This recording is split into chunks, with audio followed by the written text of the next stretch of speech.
is a new charge of obstruction of business. We have a fourth charge of obstruction of business. Guys, we got a huge update on Johnny Somali, and this one's seriously shocking. After already facing 7 criminal charges, Johnny is now hit with another one. That makes it 8 total charges, and this new one? Yep, another obstruction of business charge, bringing the total to 4 obstruction charges alone. He's dug himself low, and this is all to blame for himself. If he took accountability, if he said he was sorry, if he did an apology, if he paid the people back, if he admitted his guilt, we would not be where we're at today. With his next trial set for August 13th, things are not looking good. The evidence is stacking up, and whether he pleads guilty or not, both options could backfire. So what's really going on behind the scenes? Is this the moment Johnny Somali finally gets locked up for good? We're breaking down everything in this video. Let's get into it. So what's actually going on right now, and what's coming next? Johnny Somali is now tangled up in his 8th criminal case, and honestly, this was kind of expected. But this time, the charges might take a new turn. Just a while ago, he was already facing 3 obstruction of business charges, but now that number has increased again. Before we break it all down, watch this clip from Legal Mindset where he explains the latest update on Johnny Somali's newly filed charges. Is a new charge of obstruction of business. We have a fourth charge of obstruction of business that just came in, bringing it to a big number 4. And this was one that was out of left field. We weren't expecting this to come at all. And it's great news because it radically changes the chart and moves it up by far under the guidelines. And if you look at the details of this new charge, it's exactly what we mentioned earlier, an additional obstruction of business charge that brings a total to 4 counts just for obstruction alone. This new charge is scheduled to come up at his next court trial on August 13, and that's when we'll see if Johnny decides to plead guilty or not. But honestly, with how things are stacking up, there's a high chance he might be forced to plead guilty because dragging this out could make things even worse for him. This is amazing. And we're going to talk about my theory from what it is, because we don't know for sure who filed this.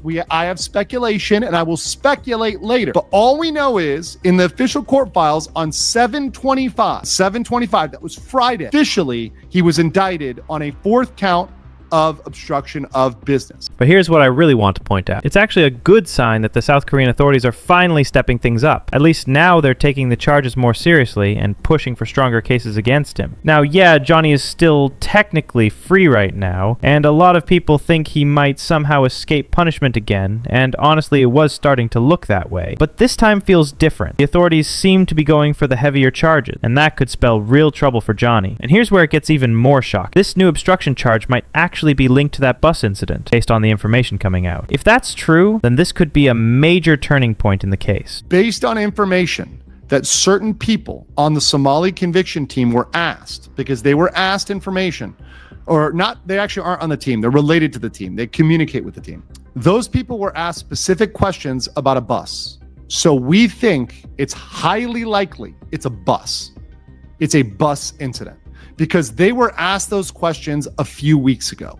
And because of the timing of those questions, it is, and the filing of this right before his next case, which, by the way, they keep doing this. They hit him with curveballs. They hit him with procedure to blindside him. Exactly. His defense isn't strong to begin with. If you look at the recent charge list, it's getting ridiculous. There are now 4 separate obstruction of business charges, which is already a big deal. And this new one might be tied to that bus incident. If you didn't know, the previous 3 charges were related to him disrupting public buses and causing chaos at Lode World, and he didn't plead guilty to those. Now, with this new obstruction charge, the penalties are getting serious. Up to 5 years in prison or a fine of up to 50 million Korean won. That's around 38,000 US dollars. That's just part of it. There are also minor charges for stunts like throwing rotting fish or blasting loud music on metro trains. For those, he's already pleaded guilty, and they carry up to 30 days of detention and fines up to 100,000 won, around 75 USD. On top of everything, there are 2 deepfake charges involving Korean YouTubers, including Bong Bong. And if convicted, those alone could get him up to 7 years in prison. But again, Johnny hasn't pleaded guilty to those either. So when you put it all together, it's clear. Johnny Somali is in deeper trouble than ever before. The charges are stacking up, and his situation is far worse than most people even realize. And if you remember what Johnny said before, he was out here bragging that he didn't think South Korea could do anything to him. He truly believed that the South Korean legal system was too weak to stop him or hold him accountable. But now, with all these charges piling up, that arrogance is catching up fast. and it looks like he seriously underestimated the situation. Like, walk me through the whole shirtless thing.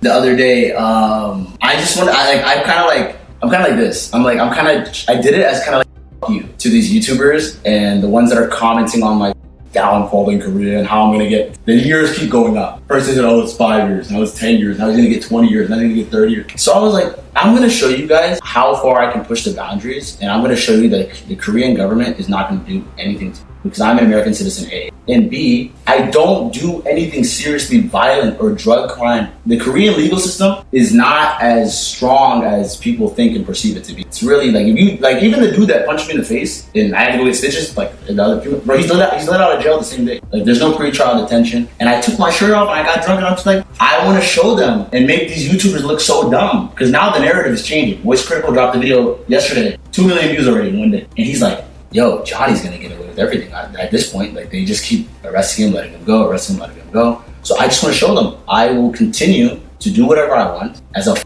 not only to the legal system, but as a to these YouTubers. But then again, I'm giving them content. But also, I want their audiences to slowly see, yo, Johnny is not doing anything that is like prison work. So what can I even say after this clip? He's literally destroyed every bit of trust left. And honestly, he's dragging down every other YouTuber too. But seriously, how can someone say something so stupid and think it makes sense? Sometimes I wonder if Johnny Somali's IQ is lower than a monkey's. And I'm not even joking. And right now, everything that's happening is clearly going against Johnny Somali. And it could make his situation way worse than before. And the public has had enough. Thousands of people have already signed the petition asking for Johnny to face the maximum trial and punishment under Korean law. One comment from the petition reads, I'm a Korean American who's lived in Japan for 15 years. Watching Johnny make a mockery of both countries and cultures while also making Americans look terrible just for clout and money, he deserves the heaviest sentence possible. Another signer wrote, he needs to be punished hard and stopped before he does more damage. So yeah, people aren't just angry anymore. They want justice. This is becoming a public demand for accountability, and as for Johnny, his default charges have now been upgraded and even the aggravated minimum sentence has gone up, meaning longer prison time is officially on the table. This is starting to look like the final burn for Johnny Somali. But what's the new calculation? The default sentence is now 4 years and 9 months. The aggravated is 8 years and 4.5 months. The aggravated maximum is 12 years. So we jumped from 2 years as the default sentence to 4. We jumped from aggravated minimum of 4, we're up to 8. Boys, we're up to 8. So we're looking anywhere between 4 years and 12 years. So based on everything happening right now, the predictions aren't looking good for Johnny Somali. And honestly, the lowest sentence just doesn't seem realistic anymore, especially with the public petition demanding maximum punishment. If the judge goes with the aggravated maximum, Johnny could be looking at up to 12 years in prison. And even if somehow he gets the minimum, that's still 8 full years behind bars. Now, let's be real. If Johnny Somali ends up serving even 8 years, do you really think he'll come out the same? With someone like him, who lives off chaos and controversy, prison might not change him at all. In fact, for someone like Johnny, you could lock him up for 50 years, and he'd probably still find a way to create chaos from inside the walls. So now the real question is, what do you think? How many years in prison should Johnny Somali actually face? Drop your thoughts in the comments and let's talk about it.